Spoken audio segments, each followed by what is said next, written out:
자, 여러분, 세그멘테이션 강의 시작하겠습니다.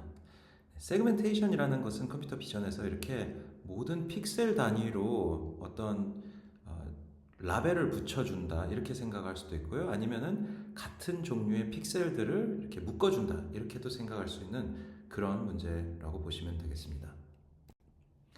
세그멘테이션에 크게 두 가지 유형이 있는데요. 하나는 말씀드린 대로 유사한 종류의 픽셀들을 이렇게 묶어주는, 그래서 픽셀 하나하나끼리 서로 비교해 가면서 개별 픽셀에서 점점 더 큰 단위로 묶어가는, 그래서 유사한 뭐 어떤 특징을 갖는 그런 픽셀들을 서로 그룹핑을 해가는 그런 형태, 아래에서부터 위로 올라가는 바텀업 형태의 그런 세그멘테이션이 있을 수도 있겠고요.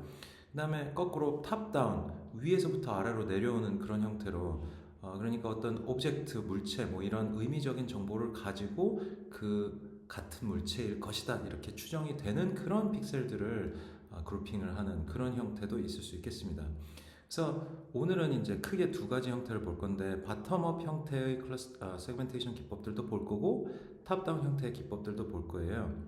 대표적인 것들을 몇 가지만 볼 텐데, 바텀업 형태의 것들은 말씀드린 대로 그룹핑, 이거를 다른 말로 클러스터링이라고 합니다. 그래서 클러스터링 알고리즘을 기반으로 하는 그런 두 종류의 세그멘테이션 기법을 볼 것이고요.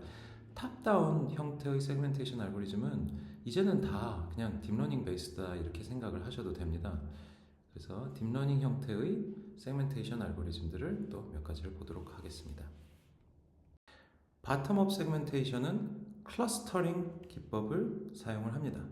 클러스터링은 대표적인 이제 머신러닝 방법론의 하나인데요. 답을 미리 알고 있지 못한 상황에서 데이터가 주어져 있다고 가정하고 그 데이터가 이제 어떤 이산적인 개수의 군집으로 묶여지기를 바라는 그런 상황에서의 문제라고 보시면 되겠습니다. 클러스터를 만드는 그런 과정이라고 보시면 되겠습니다. 유사한 점들을 이제 하나의 그룹으로 묶는 그런 과정을 클러스터링이라고 하는데요. 여기에는 두 가지 어려움이 있습니다. 먼저 하나는 이 유사성, 비슷한 그 기준, 뭐랑 비슷하다고 어떻게 얘기를 할 수 있을지, 그걸 어떻게 우리가 구체화하는가, 이게 좀 문제가 되고요. 그 다음에 데이터 점쌍들끼리의 거리 유사도는 우리가 만들어낼 수 있어도 그 점쌍들끼리의 유사도를 바탕으로 점들의 어떤 큰 그 집합, 전체 점들의 유사도를 어떻게 이렇게 묶어낼 수 있을까, 이런 것이 굉장히 큰 어려움이 되겠습니다. 세그멘테이션의 맥락 하에서의 클러스터링에서 우리가 하고 싶은 것은 결국 컬러 영상의 영역을 이렇게 나눠주는 건데, 그 영역들이 결국 어떤 지각적으로 유사한, 이게 좀 더 쉽죠. 색깔이 비슷하다든가 무늬가 비슷한 이런 거, 아니면은 좀 더 어렵게는 의미가 비슷한 그런 픽셀들끼리 묶어주겠다, 이런 문제가 되는 겁니다. 바텀업 세그멘테이션은 결국은 픽셀들끼리 비슷한 것들을 묶어가는 건데, 이 과정에서 방금 말씀드린 그런 어려움 때문에 이런 문제들이 생겨요. 비슷한 것들을 묶어주지 못해가지고 비슷한 것들도 잘게 너무 나뉘어져 있는 그런 과다 영역화, 오버 세그멘테이션 상황의 문제라든가, 다른 것들인데 그냥 색깔이 좀 비슷하다고 그냥 묶어버린 언더 세그멘테이션, 과소 영역화, 이런 문제들이 있을 수가 있습니다. 그래서 이제 바텀업 세그멘테이션에서는 이런 거를 예방하려고 뭐 여러 계층, 여러 어떤 파라미터 값 같은 걸 조정을 해가지고 출력의 어떤 그 세밀함의 정도를 조절하려는 그런 노력들을 하기도 해요. 클러스터링 기반의 세그멘테이션은 언더 세그멘테이션, 오버 세그멘테이션 이런 문제 때문에 아무래도 의미적인 영역 구분을 하는데 활용하는데 좀 한계가 있습니다. 대신 이렇게 부분별로 보면 이런 자갈무늬 아니면은 기차의 이런 그 외장 무늬, 이런 것들이 좀 달라 보이잖아요. 그러니까 얘네들끼리는 서로 좀 구분을 할 수가 있거든요. 그러면은 그래도 이제 확실하게 다른 무늬들끼리 이런 식으로 좀 구별을 해주면 이렇게 굉장히 오버 세그멘테이션을 하는 데에는 그래도 큰 어려움이 없을 수 있습니다. 그럼 오버 세그멘테이션을 하면 이런 거를 어디다 쓸 수 있겠느냐? 이걸 생각하면 되는 거죠. 그래서 이런 오버 세그멘테이션을 하려는 다양한 알고리즘들이 나왔고요. 그래서 펠젠스왑 앤 허텐로커의 그래프 베이스드 세그멘테이션이라는 기법도 있었고, 그 다음에 시앤 말릭의 노멀라이즈 컷이라고 하는 알고리즘들도 있었습니다. 얘네들 다 유명한 알고리즘들인데 이것들이 뭘 하느냐, 굉장히 오버 세그멘테이션을 하죠. 이렇게 그럼 오버 세그멘테이션으로 나오는 하나하나의 이 타임 무늬 같은 거, 이런 것들을 슈퍼 픽셀이라고 부르기 시작했습니다. 슈퍼 픽셀, 그러니까 픽셀인데 픽셀보다 좀 더 상위 개념의 어떤 픽셀 묶음 같은 거죠. 소 픽셀들의 묶음을 좀 더 큰 타입로 만든 건데, 이 슈퍼 픽셀을 가지고 있으면 뭘 할 수가 있느냐, 우리가 각 슈퍼 픽셀별로 레이블을, 라벨을 붙여줄 수 있다. 그러면은 이제 개별 픽셀 하나하나보다는 훨씬 적은 수의 슈퍼 픽셀에 대해서 라벨링을 의미적으로 해주면 되는 상태로, 뭔가 좀 더 기초 연산을 해준 그걸 바탕으로 어떤 의미적인 분석을 하려고 한다든지 하면은 좀 더 효율적으로 연산할 수 있게 되는 그런 상황이 됩니다. 그래서 이렇게 오버 세그멘테이션을 활용해서 슈퍼 픽셀을 만든 그런 기법들이 많이 있고요. 주로 클러스터링 기법들은 이런 슈퍼 픽셀을 만드는 기법으로 많이 활용이 되었습니다. 세그멘테이션의 맥락하에서 클러스터링이라는 방법론을 언급한 김에 대표적인 클러스터 기법들 잠깐만 보고 가겠습니다. K-means 알고리즘이 있습니다. 이거 곧 보게 될 테니 넘어가겠습니다. 일단 그 다음에 agglomerative clustering이라는 방법이 있는데요. 이거는 가장 가까운 이렇게 점들이 몇 개가 있다고 그러면은 일단 가까운 애 두 개를 하나로 묶고, 그 다음 가까운 것들을 묶고, 그 다음 가까운 것들을 묶고, 그 다음 가까운 것들을 묶고, 이런 식으로 점진적으로 가까운 쌍들을 묶어가는 그런 방식입니다. 그 다음에 민시프트 클러스터링이 있는데, 민시프트 클러스터링도 오늘 강의에서 살펴드릴 테니까 일단 넘어가겠습니다만, 여기 PDF라는 거, 이것만 말씀드리면, 이거는 파일 형식의 PDF가 아니라 확률 밀도 함수 요 얘기거든요. 그래서 뭔가 어떤 픽셀들의 특징 공간에서의 어떤 군집이 어떻게 이렇게 분포되어 있는지 그걸 좀 확률적으로 보는 그 공간 안에서 군집을 만들어 간다는 얘기고요. 그다음에 마지막 스펙트럴 클러스터링, 얘는 수학적으로 뭔가 이렇게 행렬을 좀 분석하는 그런 방법론을 통해 이렇게 점들이 어떤 있으면은 이 점들의 어떤 양분하는 두 개의 어떤 묶음으로 만들어내는 그런 수학적 알고리즘이다, 이렇게 개략적으로 생각을 하시면 되겠습니다.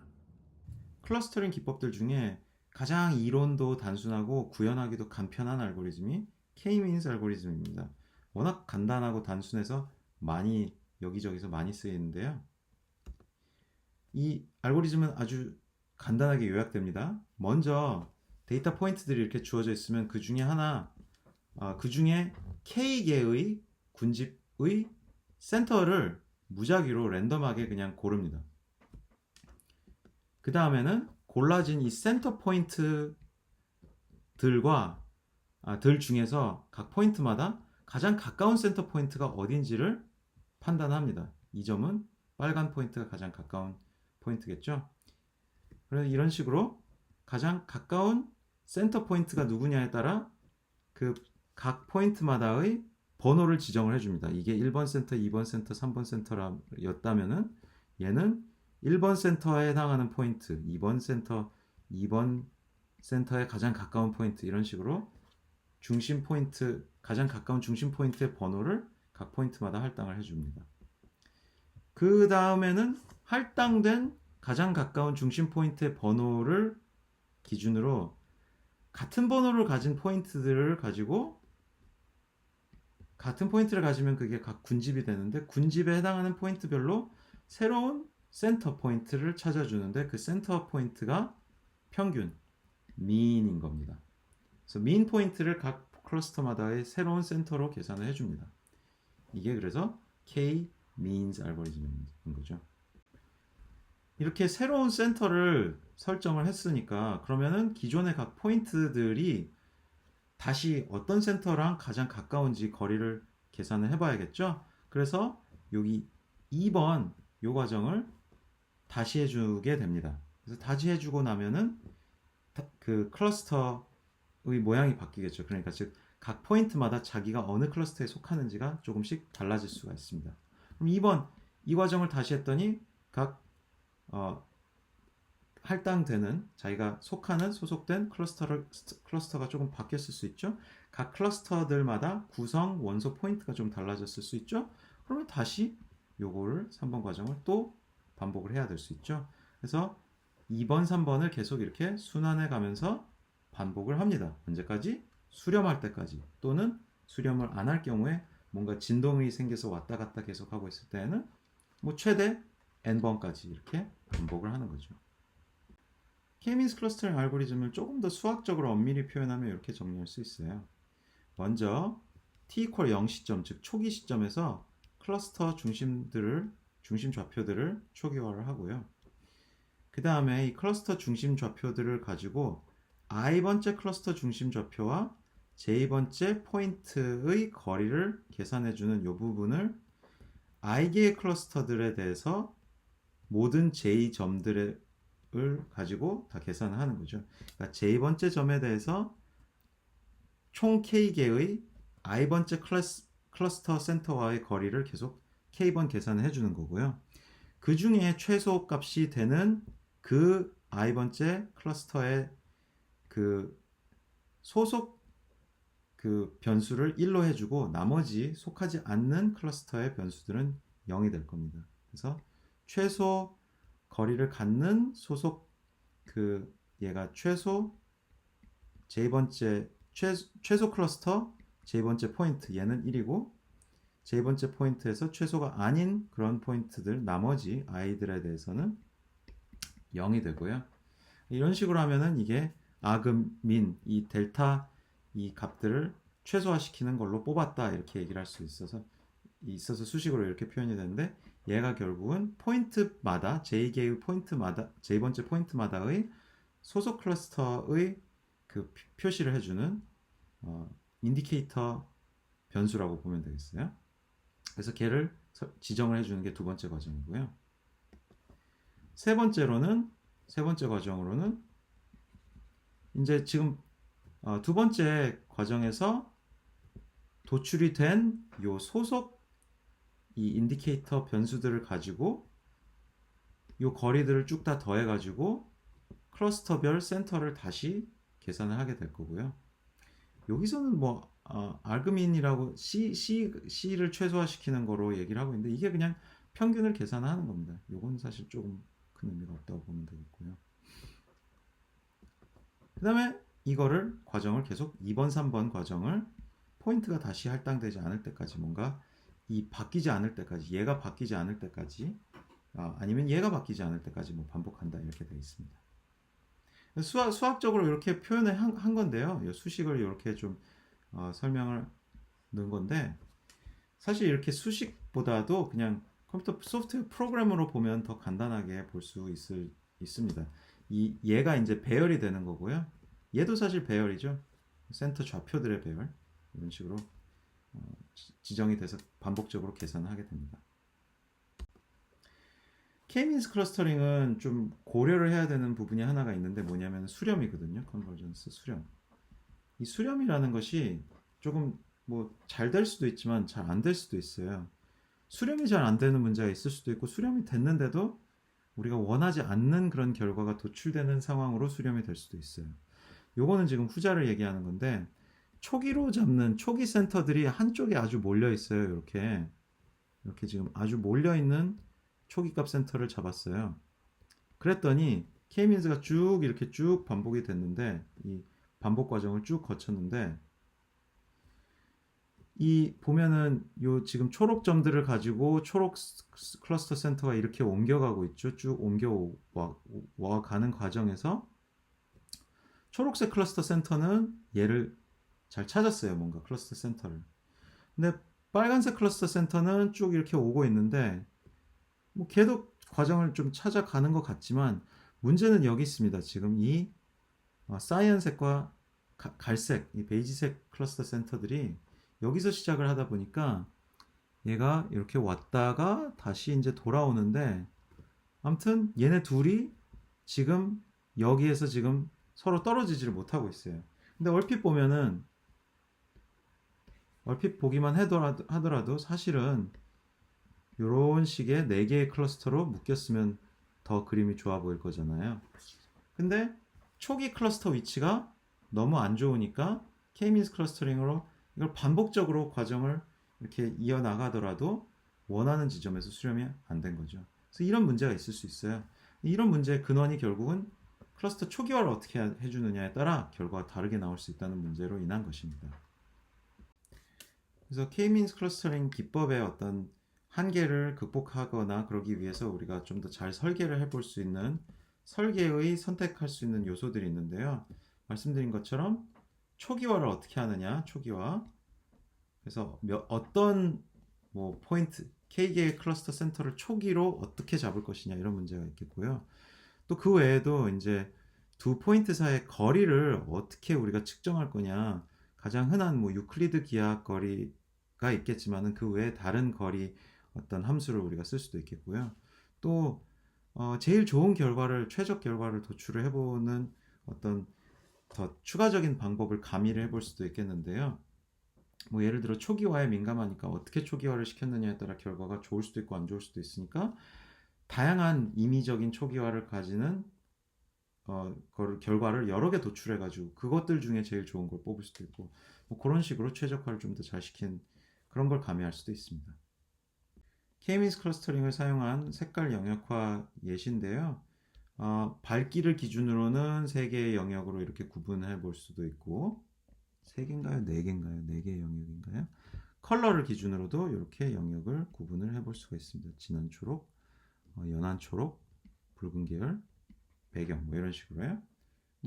만약에 우리가 포스터를 만든다고 그러면 이렇게 컬러를 기반으로 영역화를 해서 색상 수를 훨씬 줄일 수도 있죠. 이런 게 활용 예시가 되겠습니다. K-means 클러스터링을 이렇게 그냥 모든 픽셀의 그 컬러 기반으로만 하는 게 아니라 위치별로 조금씩 이렇게 영역을 따로따로 잘라줘가지고 그래서 이렇게 격자를 만든 그런 틀 안에서 적용을 해주면 조금 더 나은 슈퍼 픽셀들을 얻을 수 있는데요. 그런 기법을 그렇게 제안된 기법의 이름이 SLIC이라고 합니다. Simple Linear Iterative Clustering이라고 하는 기법인데요. 이게 결국 그리드 와이즈로 격자 내에서의 K-means를 수행하는 알고리즘입니다. 이게 아주 간단한 알고리즘인데도 불구하고 결과가 괜찮아서 좋은 이 IEEE Transactions on Pattern Analysis and Machine Intelligence (PAM이라고 하는 이런 저널에 실렸었는데요. 알고리즘은 아주 간단합니다. 먼저 영상이 들어오면 이렇게 어떤 크기의 격자로 일단 초기화를 해줍니다. 이 격자에서의 격자의 크기, 격자의 요 칸 크기, 요거는 우리가 조정을 해주는 파라미터입니다. 어쨌든 그렇게 초기화를 하고 이제 가장 가운데 점을 일단 센터로 일단 이니셜라이즈 초기화를 해주는데 그 다음에는 이 중심점을 기준으로 모든 픽셀을 다 이렇게 따져주는 게 아니라 딱 어떤 정해진 격자를 어떤 서치 레인지를 정해주고 그 다음에 이런 서치 레인지 안에 있는 픽셀들에 대해 그래서 모든 센터마다 그 센터에 할당된 서치 레인지 안에 있는 픽셀 중에 자기랑 가까운 베스트 매칭 픽셀만 이제 자기에 소속되는 픽셀로 이렇게 해주는 겁니다. 그거를 그러니까 얘 기준으로 얘랑 가장 가까운 애, 얘를 기준으로 얘랑 가장 가까운 애 등등을 그걸 어떻게 따지는 거겠어요? 결국은 예를 들어 요 픽셀을 이제 우리가 살펴보는데 얘가 지금까지 만약에 이 센터랑 가장 가까웠다. 근데 지금 얘랑 거리를 다시 계산하고 보고 있다. 그러니까 지금 이 픽셀에 할당된 가장 가까운 다른 센터와의 거리보다 새로운 센터와의 거리가 더 짧으면은 더 가까우면은 얘의 가장 가까운 센터의 그 번호를 2번에서 6번으로 이렇게 업데이트를 해주면 되겠죠. 그 다음에 그 거리도 기억을 해두고요. 이런 방식으로 그냥 포문을 통해서 쭉쭉 거리 계산해 가면서 혹시 지금까지 저장되어 있는 최단 거리보다 더 짧아졌다? 그럼 다시 업데이트를 해주고 이런 식으로 가장 가까운 각 픽셀별로 가장 가까운 그 센터 중심 격자의 그 번호를 다 이렇게 붙여가면 됩니다.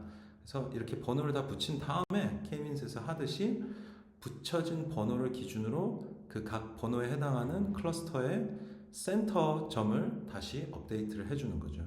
그래서 그러고는 이 과정을 계속 반복을 합니다. 그래서 이렇게 반복을 해주다 보면은 반복 1회, 2회, 3회, 4회 이렇게 가다 보면은 점점 더 이게 뭔가 이렇게 클러스터링, 군집화가 잘 돼서 그게 세그멘테이션도 잘 되는 이런 결과가 나오고요. 요게 좀 이 슬립 기법의 결과의 예시들인데 처음에 격자를 얼마나 촘촘하게 내지 얼마나 좀 더 성기게 하느냐에 따라 이렇게 여러 어떤 그 계층의 그런 세그멘테이션을 슈퍼 픽셀들을 얻을 수가 있는 걸 볼 수 있습니다. K-means 클러스터링 알고리즘의 장단점입니다. 장점은 은근히 이게 성능이 좋아요. 데이터에 우수한데 뭔가 그 데이터에 별로 분산을 최소화하는 그런 클러스터 센터를 잘 찾으려고 해요. 간단하고 빠르고 구현이 쉽습니다. 단점도 많이 있어요. K를 우리가 직접 골라주거나 아니면은 굉장히 여러 번 반복해서 겨우 최적화를 시켜야 된다는 문제가 있고요. 또 아웃라이어에 민감합니다. 아웃라이어라는 거는요, 이렇게 좀 노이즈로 인해서든 특이한 케이스든 어쨌든 뭔가 이렇게 멀리 동떨어진 케이스가 있을 때 걔로 인해서 이런 최적 클러스터가 아니라 이런 좀 이상한 클러스터링이 도출될 수 있는 거죠. 그 다음에 초기화가 어떻게 되어 있느냐에 따라 이 수렴이 그 최적이지 않은 그런 글로벌 미니멈이 아닌 글로벌 최적, 전체적으로 최적이 아니라 지금 빠져나갈 수 없는 어떤 이 상태에서만 최적인 그런 안 좋은 결과로 이제 수렴을 할 때가 또 있어요. 그 다음에 모든 클러스터마다 파라미터가 동일해요. 그러니까 그 특정 군집마다 이 군집은 뭔가 사이즈를 더 키우고 저 군집은 어떻게 해주고 이런 식으로 뭔가 적응형 맞춤형으로 알고리즘을 만들 수가 없어요. 그리고 케미스 클러스터링이 수행 속도가 오래 걸릴 수도 있습니다. 왜냐하면은 클러스터 수가 많고 데이터 포인트가 굉장히 많고 이러면은 은근히 계산량이 꽤 많이 될 수가 있어요. 어디에 쓰이느냐? Cluster features to build visual dictionary. 요런데 이제 그 K-means 클러스터링을 쓴다고 하는데 이게 무슨 얘기냐면은 영상이 있을 때 여러 영상들이 있을 때 영상들의 어떤 특정한 모양 그 로컬 패치들을 가지고 뭔가 피처를 뭔가 클러스터링을 한다 이런 데 쓴다고 하는데 다음 슬라이드에서 좀 더 설명이 이어집니다. 세 번째 클러스터링 알고리즘인데요. 특히 이미지 세그멘테이션에 많이 쓰였다 해서 민 시프트 세그멘테이션이라고도 불린 기법입니다. 민 시프트 기반 클러스터링 기법인데요. 여기 2002년도 논문으로 제안이 됐던 기법이고 파급 효과가 굉장히 있어서 한 10년 동안 이 세그멘테이션, 이미지 세그멘테이션 계를 좀 풍미를 했었어요. 그래서 이건 두 개의 이 민 시프트 세그멘테이션으로 세그멘테이션이 도출된 결과 예시입니다. 민 시프트 세그멘테이션을 위한 민 시프트 알고리즘의 큰 그림인데요. non-parametric density를 찾아라 라는 말로 요약을 할 수가 있겠는데 이게 무슨 얘기냐면요. 여기 그림을 보면 이 영상의 모든 픽셀들을 지금 여기 LUV 컬러 스페이스인데 어쨌든 LUV 컬러 스페이스의 모든 픽셀을 이 3D 공간상의 점으로 지금 찍었습니다. 이 모든 점 하나하나가 픽셀 하나하나에 대응이 되는 건데요. 이 컬러 공간 안에서 이 밀도, 그 포인트들이 많이 밀집되어 있는 그런 부분들을 밀집도를 가지고 근데 밀집이 많이 되어 있는 덩어리 단위로 이렇게 나누자, 군집을 나누자. 이게 민시프트 알고리즘의 중요한 생각입니다. 근데 밀도가 많이 몰려 있는 그 가장 밀도가 높은 부분들이 이렇게 덩어리져 있는 그런 거를 모으는 건데 밀도 자체를 이게 밀도를 어떤 수치로 정량화해서 높이로 나타내 보면은 이 밀도가 주변에 비해 뭔가 봉우리처럼 최고점이 있는 그런 포인트들이 있을 수 있고요. 이런 포인트들이 density의 모드라고 합니다. 모드 포인트. 이게 결국은 통계적으로 뭔가 최빈 값들이랑 연관이 돼요. 이 값 부근에서 이 픽셀들이 가장 많이 몰려 있는 거죠.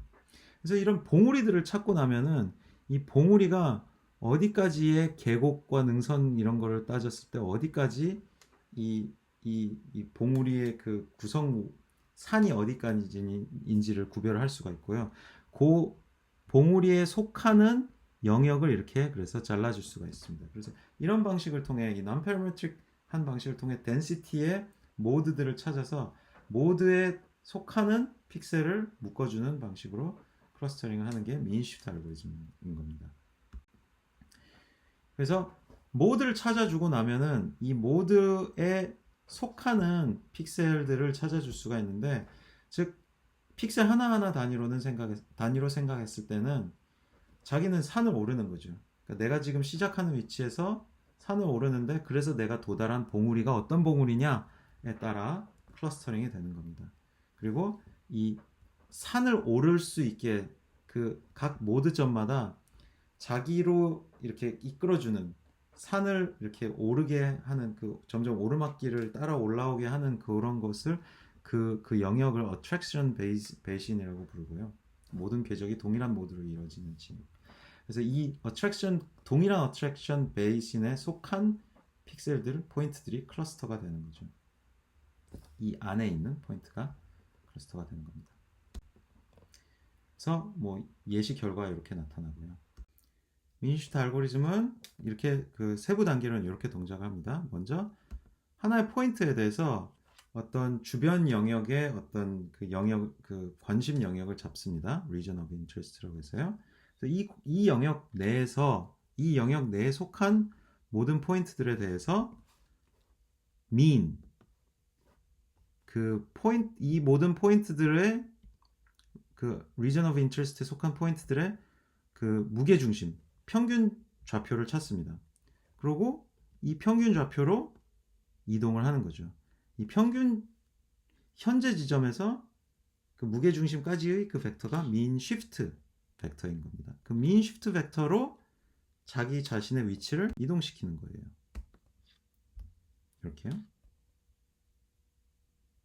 그래서 그 mean shift 벡터로 이동을 한 다음에, 그림상으로 약간 위치가 좀 어긋났었습니다. 아무튼 mean shift 벡터 방향으로 이동을 한 다음에 다시 region of interest도 똑같이 이동을 이렇게 해서 평균 다시 center of mass를 잡고요. 그 방향으로 또 이동을 합니다. 자꾸 위치들이 조금씩 어긋나지만 과정은 다 이해가 되시죠? 다시 또 region of interest, 그러니까 자기 위치 이동하고 region of interest도 이동하고, 그래서 region of interest 내에 속한 포인트들의 center of mass 계산하고, 그래서 그 방향으로 mean shift 벡터 계산하고 그쪽으로 이동을 하는 겁니다. 그래서 이렇게 계속 이동을 하다 보면 이렇게 center of mass가 자기 위치랑 동일한 상황이 되는 거죠.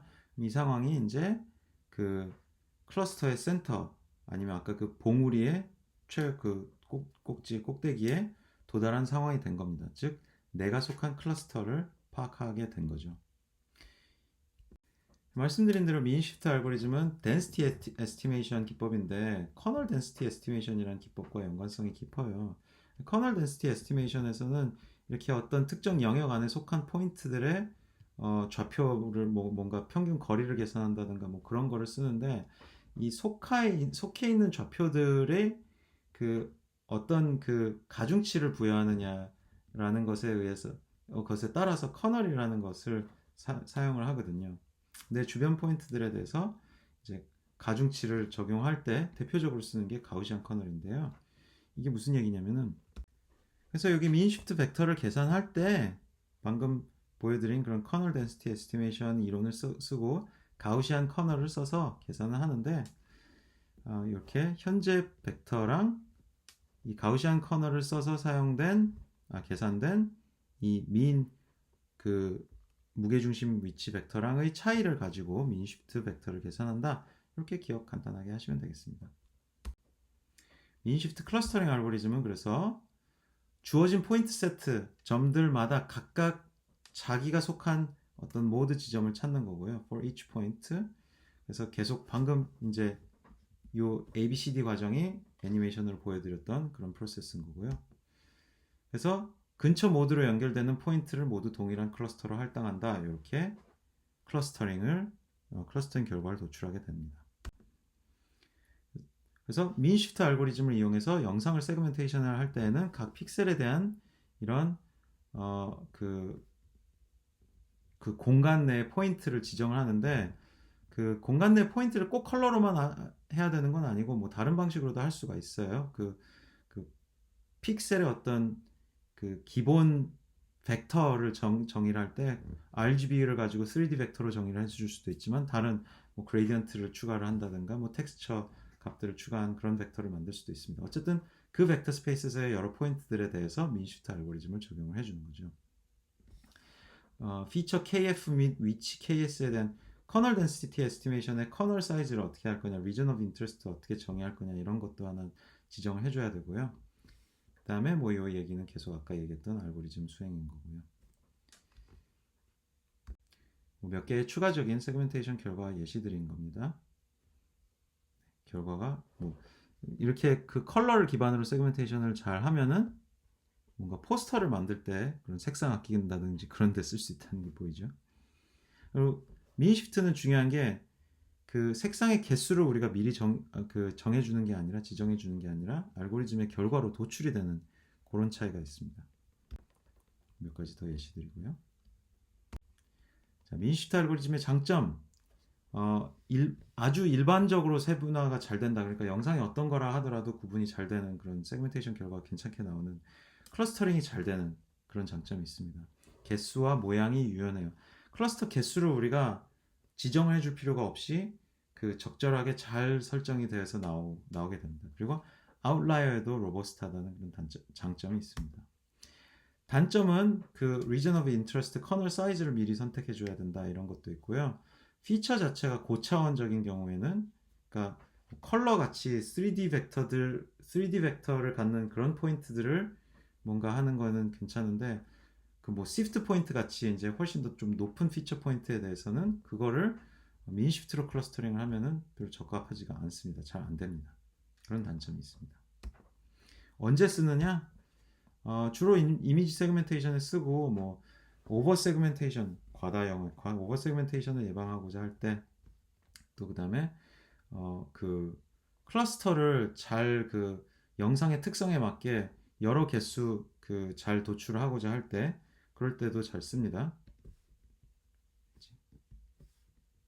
네. 그다음에 뭐 여러 가지 다른 어플리케이션들이 있어요. 트래킹, 오브젝트 트래킹에도 쓰이고요. 그다음에 뭐 필터링 할 때도 쓰이고 이럴 수가 있습니다.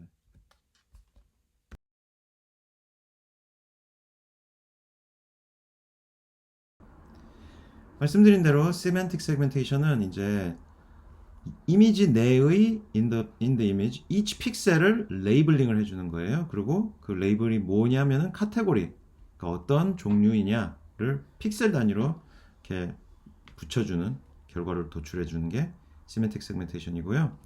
여기서는 근데 개체 단위로는 구분은 안 한다 이런 얘기가 있습니다. Don't differentiate instances. 각 픽셀 단위별로 따진다. 그래서 어떻게 보면 인스턴스 세그멘테이션에서 하는 거를 좀 덜 하는 부분이 있어요.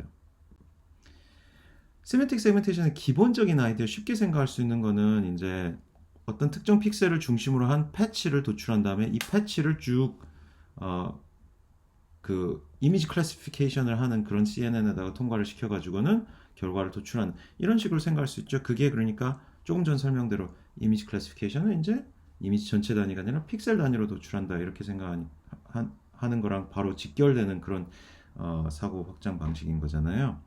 근데 이렇게 할 경우에는 뭔가 굉장히 very inefficient, 아주 비효율적이에요. 왜냐면은 지금 여기 지금 이 부분만 보더라도 뭔가 중첩되는 부분 있잖아요. 패치들 사이에. 근데 그 중첩되는 부분에서 컨볼루션을 수행을 할 때 연산의 어떤 중복이 당연히 있거든요. 특히나 뭐 이런 식으로 중복되는 그런 패치들일 경우에는 뭐 말할 것도 없죠. 그러니까 이런 패치 단위, 어떤 per 픽셀 윈도우를 패치 단위로 쭉 슬라이딩 윈도우로 이렇게 세그멘테이션을 그 클래시피케이션을 수행할 경우에는 엄청나게 계산이 비효율적이 된다는 문제가 있습니다. 초기에는 이런 기법들도 제한이 되긴 했었어요. 근데 시간이 엄청 걸리는 거였죠.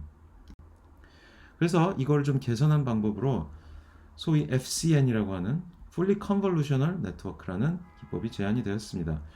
이 기법에 대해서는 뭐 조금 말이 있었어요. 그 전에도 우리 그렇게 하는 방법 알고 있었는데 굳이 뭐 이걸 논문으로 또 쓰느냐라고 시비를 건 분들도 있었습니다만, 어쨌든 이 논문이 제안이 되고 나서 이 소위 fully convolutional이라는 테크닉이 훨씬 널리 알려지게 됐죠.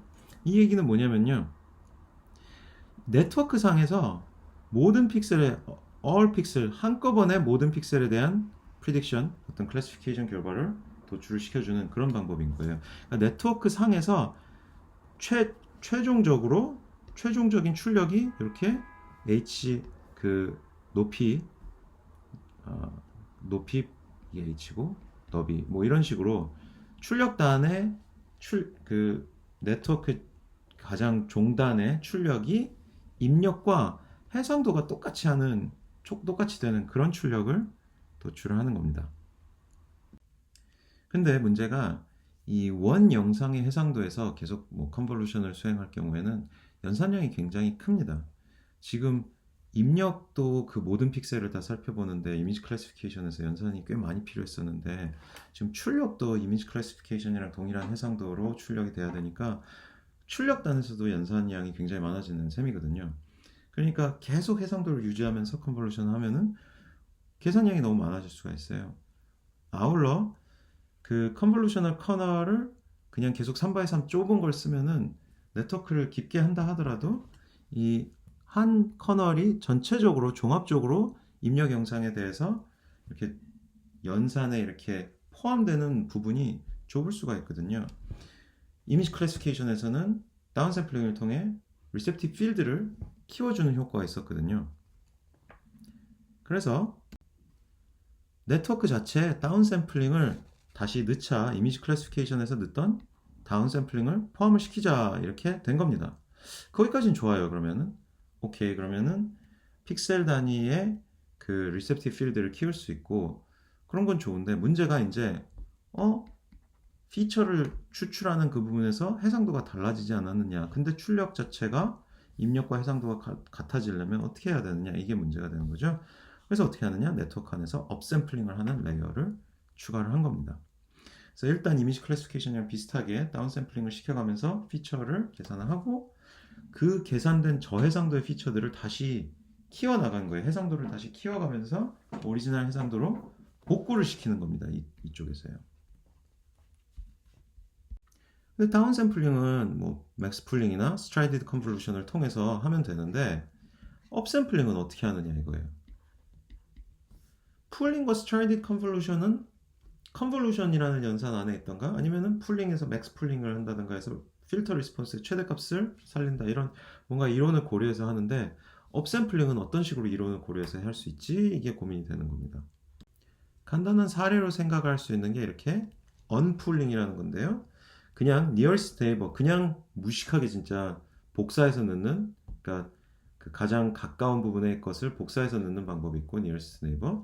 아니면은 그냥 max pulling이랑 거꾸로 이 값이 어떤 대응되는 위치의 값으로 가도록 그렇게만 하는, 이거는 뭐 가시방석 약간 이런 느낌으로 방석 위에 가시들이 이렇게 움푹움푹 솟아있는 그런 느낌으로 이렇게 하는 건데, 요건 썩 좋지는 않겠죠? 요 빈 곳들에 어떻게 해야 될지 잘 모르잖아요. 뭐 nearest neighbor, bed of neighbors 말고도 사실은 그냥 쉽게 리니어 인터폴레이션 하는 방법이 있어요. 보관을 해버리는, 그러니까 이렇게 집어넣고 요 사이 요 값을 얘네 둘의 어떤 보관은 사이 값으로 보관을 시켜버린다든가 하는 그런 방법도 생각을 할 수가 있습니다. 리니어 인터폴레이션. 근데 그보다도 이제 더 좋은 방법들을 고민을 해야 되는 거죠. 그리고 그 중에 첫 번째가 그러니까 방금 가시방석 bed of nails 방법에서는 그냥 고정된 위치에다가 그냥 그 나사들을 그 못들을 이렇게 박아 넣은 건데, max unpulling이라고 그러면은 맥스 풀링과 대응을 이루게 해가지고 애초에 어디서 이제 최대값이 도출이 됐느냐를 기억한 다음에 그 위치에 해당하는 해상도의 어떤 피처를 그 고해상도 위치에서 그때 맥스 위치의 값으로 이제 집어넣는 게 맥스 언풀링입니다. 맥스 풀링의 반대다, 이런 식으로 생각을 할 수 있죠. 근데 그런 경우에도 이 빈 칸들은 이제 어떻게 해줄 것이냐, 이게 여전히 남는 문제입니다. 맥스 언풀링 외에도 다른 이제 업샘플링 방법이 있는데 그 중에 제일 좀 이제 체계를 갖춘 언풀링 방법이 트랜스포즈 컨볼루션 방법입니다. 일반 컨볼루션에 대한 연산 그 개념도를 지금 여기 보여주는 애니메이션인데요. 이렇게 이제 이쪽이 입력이고 이쪽이 출력이고 여기 지금 어두운 부분이 커널인 부분이죠. 컨볼루션은 커널. 근데 트랜스포즈 컨볼루션은 이렇게 작은 이미지 입력 영상이 저렇게 작고요. 그래서 작은 이미지에다가 그 다음에 패딩을 집어넣는 요 오른쪽에는 패딩을 집어넣는 거죠. 그래서 여기 보면 2x2 입력 스트라이드 1로 지금 쭉 컨볼루션 하고 있는데 커널은 3x3인데 4x4로 업샘플이 되는 경우고요. 여기서는 지금 스트라이드를 2로 2x2 입력의 입력을 스트라이드 2로 이렇게 띄엄띄엄 놓은 거예요. 그러니까 스트라이드 2라고 할 때 지금까지는 맨날 컨볼루셔널 이 커널이 두 칸씩 이동한 거였는데 여기서는 지금 인풋 데이터의 스트라이드가 2가 되는 거고요. 3x3 컨볼루션 커널을 적용해서 아웃풋이 그러면 5x5 여기 지금 잘렸는데 5x5로 아웃풋이 나오는 그런 경우입니다. 그러니까 컨볼루셔널 커널이 이제 스트라이드를 가지고 뛰어가고 이런 그 기존의 컨볼루션과 달리 인풋 데이터에 대한 스트라이드를 집어넣은 그런 거를 트랜스포즈 컨볼루션이라고 하는데 왜 이름을 트랜스포즈로 이름이 붙여져 있는지는 곧 보겠습니다. 구체적인 사례, 연산 사례를 보면 좀 더 이해가 될 테니까 그것부터 보죠. 그래서 여기 지금 그냥 모든 커널 그 웨이트 값이 1인 박스 커널이 있고요. 그 다음에 이게 인풋 2x2 인풋 피처 맵입니다. 근데 여기다가 패딩, 그냥 패딩만 집어넣은 경우에 아직 스트라이드는 그냥 1로 해놓은 요 상황인 거고요. 요 상황에서 출력을 계산하면 어떻게 되냐면요. 자, 1by, 요 1 요거 있는 요 박스 필터를 지금 요 맨 왼쪽 위 0,0 칸에 대 적용을 하는 거죠. 근데 패디드 인풋 피처 맵이니까 요런 식으로 들어가는데 요 11111을 요 곱하기 1을 해줍니다. 그러니까 여기서는 이제 겹쳐지는 픽셀들끼리 다 그 원소 대응되는 원소별로 곱하는 게 아니라 이 커널 전체를 요 특정 픽셀 하나에다가 곱하는 셈이에요. 그래서 1을 곱하니까 1111111 이렇게 나오는데 그러니까 여기다가 스케일러를 곱한 거죠. 얘가 이제 스케일러 곱이 되는 건데 그 스케일러 곱의 출력을 요 칸안에다 다 집어넣습니다. 그 다음에 두 번째 이제 1,1 여기 0,0에 해당하던 1이 있고 그 다음에 여기 2가 있는데요. 여기 1과 2를 만들 때 어떻게 되냐면요. 1을 여기 전체에 곱한 11111이랑 그 다음에 한 칸 옆에서 2를 곱한 애랑 2를 곱한 거랑 그거 두 개를 더해주게 되는 상황입니다. 그래서 원래 오리지널 11111이 있었고요. 그 다음에 지금 여기 요만큼 영역에 대해서는 여기 1과 곱해지는 애가 11111이 추가로 있고요. 그 다음에 요만큼 3x3 전체에 대해서는 222가 잠깐만요. 제가 여기 요 전체 3x3에 대해서 1111111이 하나 있는 거고 그 다음에 거기다가 여기 또 전체 3x3에 대해서 222가 다 붙어 있는 그런 상황이 돼요. 그러면은 1 더하기 1 더하기 2 요거 세 개의 숫자가 요 픽셀에 대해서 더해진 상황이 되어서 여기 출력이 나오는 겁니다. 그러니까 트랜스포즈 컨볼루션 할 때에는 요 피처 맵의 밸류가 이 커널 전체 스케일러의 개수로 곱해지는데 그 스케일러의 개수로 곱해져 가지고 조출된 그 전체 커널 스케일링된 커널이 도장처럼 찍혀가는 거예요. 도장처럼 여기에다가 확 여기 도장 찍혔고 여기 도장 찍혔고 이런 식으로 가는데 도장을 찍을 때마다 그 위에 찍힌 새로운 도장은 기존에 있던 값 위에 더해지는 그런 느낌으로 연산이 이루어지는 겁니다. 그 다음 번은 보면 여기 보면은 역시나 1111111 22 그 두 개의 스케일링 버전이 도장이 두 번 찍혀지는 건데 다 합하면 33333333이 되는 거죠. 그러니까 아까까지는 443 이렇게 돼 있었는데 거기다가 333이 추가되니까 4763 이런 느낌으로 다 더해진 겁니다. 그래서 이런 연산을 계속 하면은 이렇게 출력이 계속 더해져 가면서 이렇게 최종적으로 도출이 돼요. 이게 아웃풋 피처 맵인데요. 요거에다가 이제 우리가 원하는 예를 들어 2x2 업샘플링을 한다 그러면 이렇게 크로핑을 하면 됩니다. 말씀드렸다시피 이 연산의 이름이 트랜스포즈 컨볼루션인데 1D example을 보면서 왜 이름이 트랜스포즈 컨볼루션이라고 붙었는지 한번 볼까요? 그래서 인풋이 있으면은 여기 이게 컨볼루션의 커널인 건데 AX, AY, AZ가 이렇게 붙어 있는 이렇게 곱해진 스케일링이 된 요게 3x3으로 들어가는 거랑 지금 B 인풋을 스케일러로 곱한 얘랑 더해지는 그런 상황이에요. 근데 이걸 수식으로 표현하면요. 이렇게 나오는데 여기 XYX가 얘가 지금 커널입니다. 커널. 지금 좌우 대칭으로 만들어가지고 XYX 이렇게 되어 있는 커널이고 얘가 지금 인풋이에요. 인풋이라고 볼 수가 있는데 자, 이거는 기존의 컨볼루션이에요. 기존 컨브.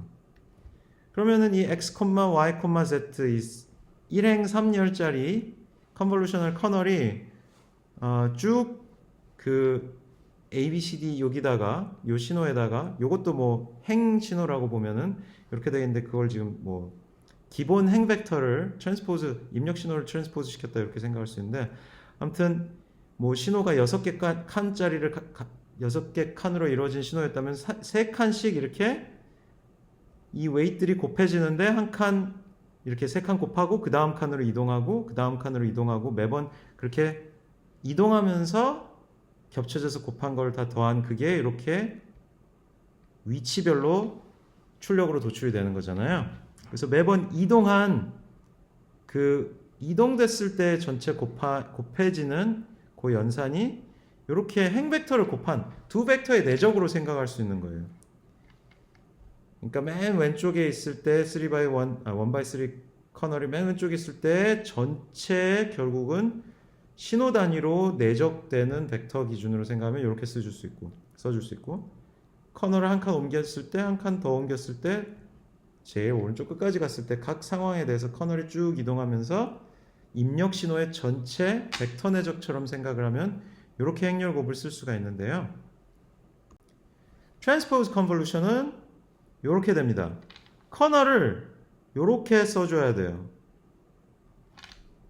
커널을 이렇게 써줘야 됩니다. 여기서는 XYX XYX, XYZ 큰 상관 없는데 이렇게 행 벡터가 됐었는데 이제는 열 벡터로 생각을 해주면은 결과가 동일하게 나와요.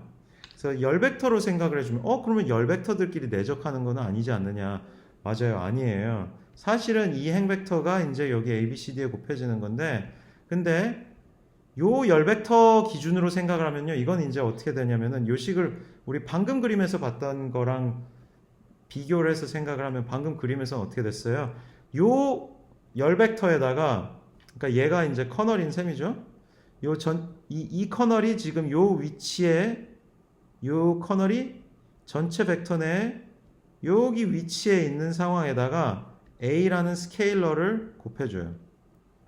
그 다음에 그 커널이 한 칸 이동한 상황에 요 커널에 대해다가는 B라는 스케일러를 곱해주고 여기에다가는 C라는 스케일러를 곱해주고 그래서 그렇게 각각 열 벡터들에다가 입력 원소의 값을 스케일러로 곱해줘서 다 더해준 그런 열 벡터 선형 결합 열 벡터들의 선형 결합 꼴로 연산이 도출되는 거거든요.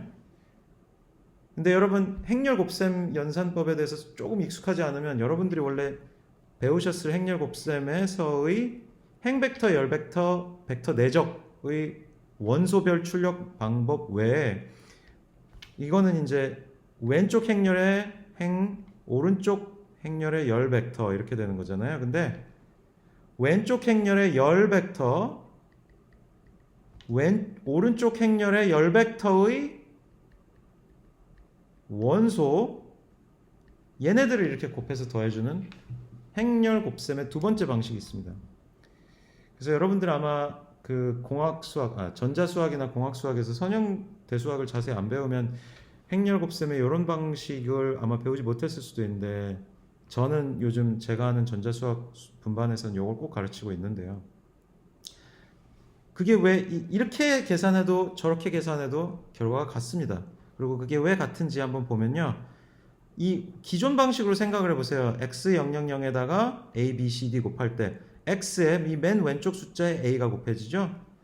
그 다음에 y, x00 a, b, c, d 곱할 때 y 맨 왼쪽 숫자에 또 a가 곱해지죠. 그런 식으로 생각하면 x, y, z 000 이 제일 왼쪽에 있는 왼쪽 열에 있는 모든 숫자들은 오직 행렬 곱셈할 때 a만 곱해져요.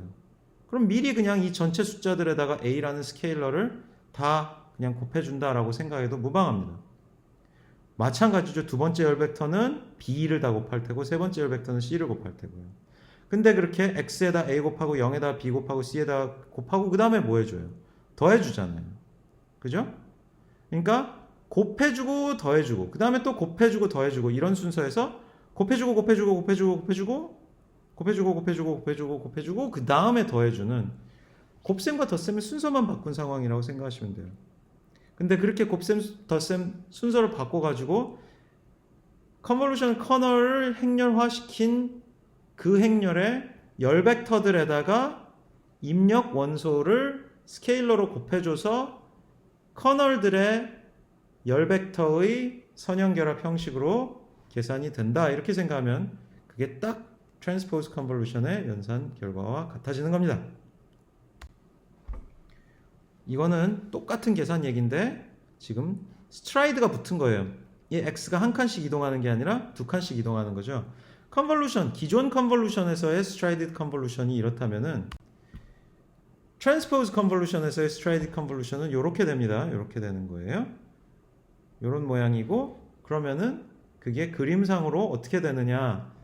아까 그림이랑 연관을 지어서 생각을 해보셔야 됩니다. 그래서 a가 이제 그 xyz 그 다음에 요 사이에 얘 대신에 얘가 없어진 셈이죠. 얘가 없어진 거면은 여기가 요 칸의 위치랑 요 칸의 위치가 어떻게 되는지, 어떻게 겹쳐지는지 이런 걸 생각해 보면은 결국 입력에 그 뭔가 그 아까 이제 그 그림상으로는 입력을 이렇게 한 칸씩 띈 그런 모습으로 그려서 개념도를 생각을 해보면 계산이 같아진다 알 수가 있어요.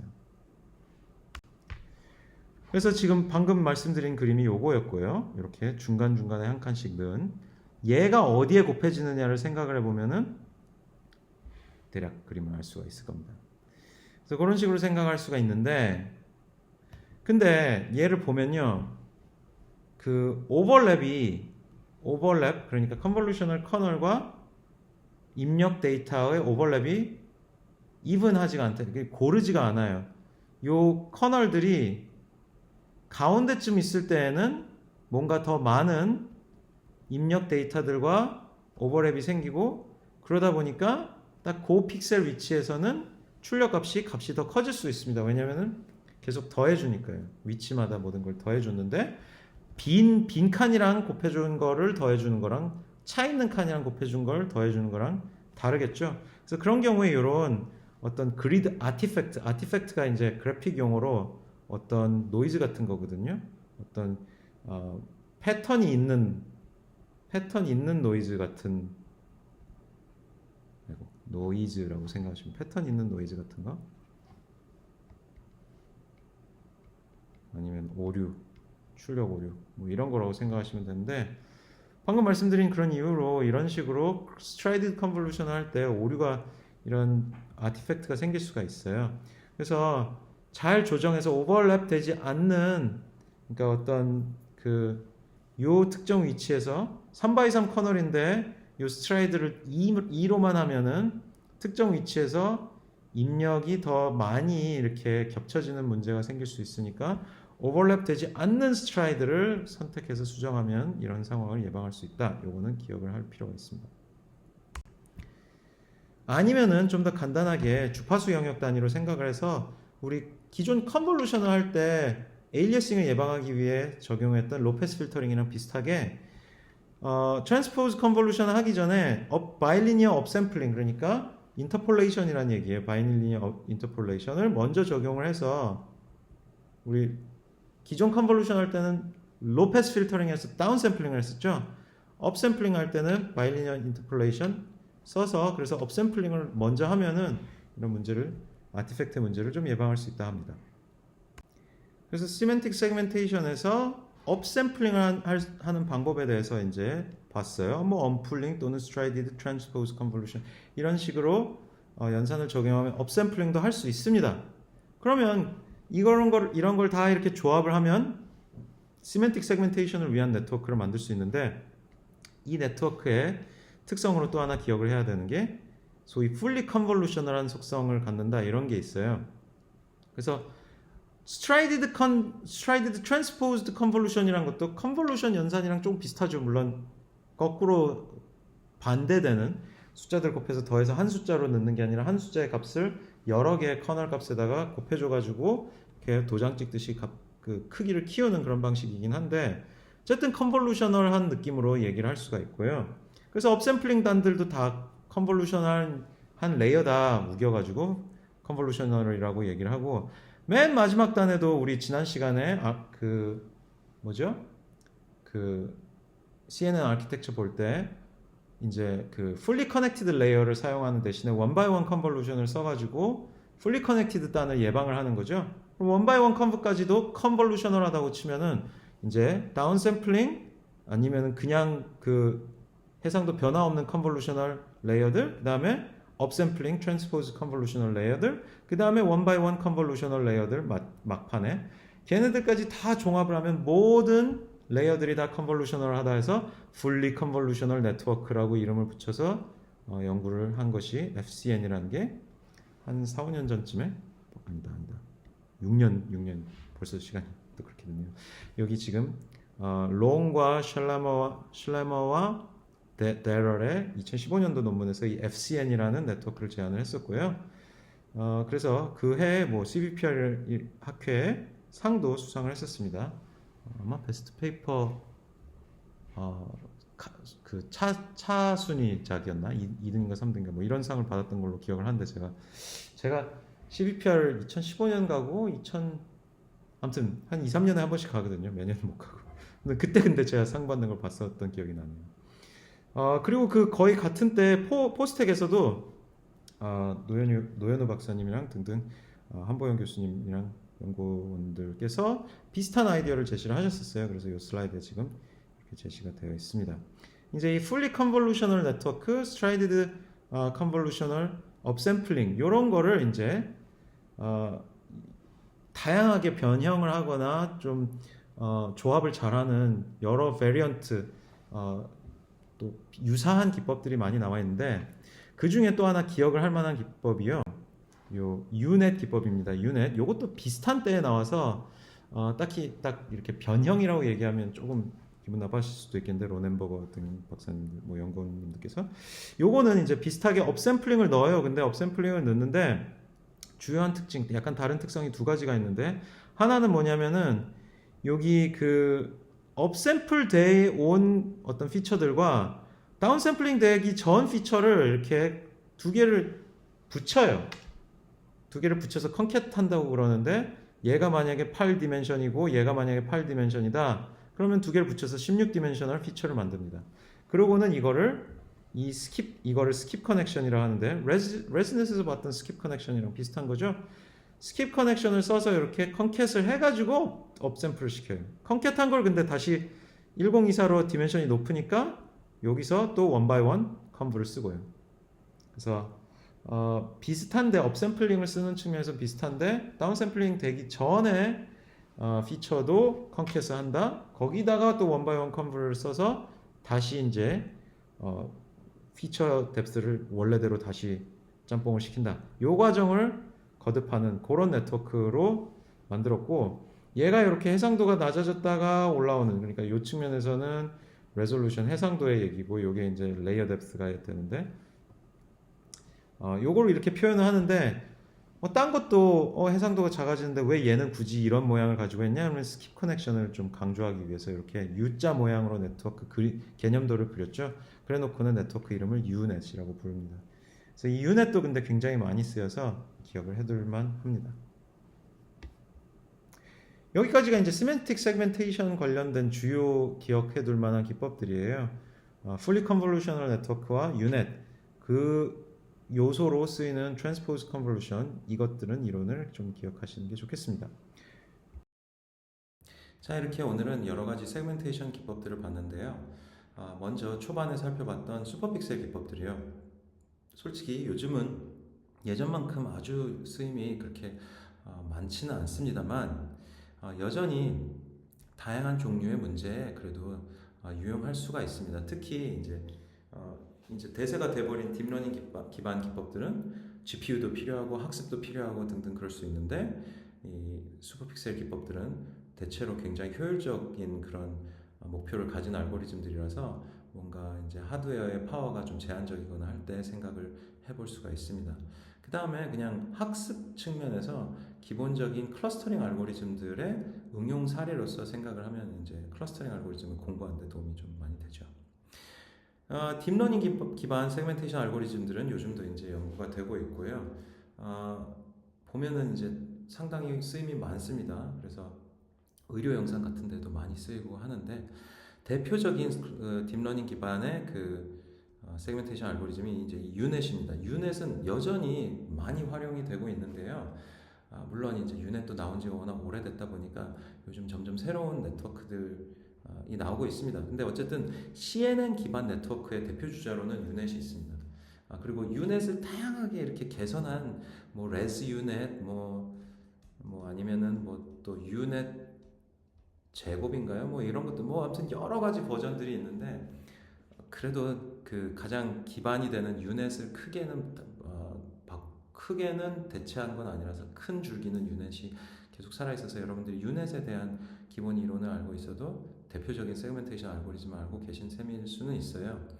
최근 2, 3년 사이에는 그래도 좀 그냥 단순히 유넷의 구조를 조금씩 개선하는 정도보다는 좀 더 점진적으로 근본적인 변화들이 생겨나고는 있는데 이것들은 단순히 이제 이 방법론을 개선한다기보다는 문제 자체, 세그멘테이션 문제 자체가 더 일반화되고 있는 그런 트렌드랑 맞물려 있습니다. 그래서 단순히 이제 시멘틱 세그멘테이션, 인스턴스 세그멘테이션을 넘어서서 인스턴스 세그멘테이션, 시멘틱 세그멘테이션 이런 걸 모두 통합하는 그런 파노프틱 세그멘테이션이라든지 문제 자체를 점점 더 어렵게 만드는 그런 상황이랑도 다 맞물려 있는데요. 다양한 이제 기본적인 인식 문제들, 뭐 디텍션, 뭐 클래시피케이션 이런 것들이랑 다 결합이 되어가면서 이제 완전 통합적인 그런 방법론들에 대한 연구가 좀 이루어지고 있는 그런 상황입니다. 그러다 보니까 네트워크 구조도 이제 CNN보다 더 막강해지고 있는 트랜스포머 네트워크 이런 것들도 좀 더 많이 활용은 되고 있다. 이런 상황을 생각을 하실 수는 있겠고요. 그 다음에 딥러닝 관련해서 학습을 시킬 때 트레이닝 방법의 차이에 따라 이제 단순히 완전 슈퍼바이즈드가 아니라 픽셀의 라벨을 붙여놓은 그런 어노테이션이 굉장히 세그멘테이션이 어렵다 보니까 언슈퍼바이즈드 내지 셀프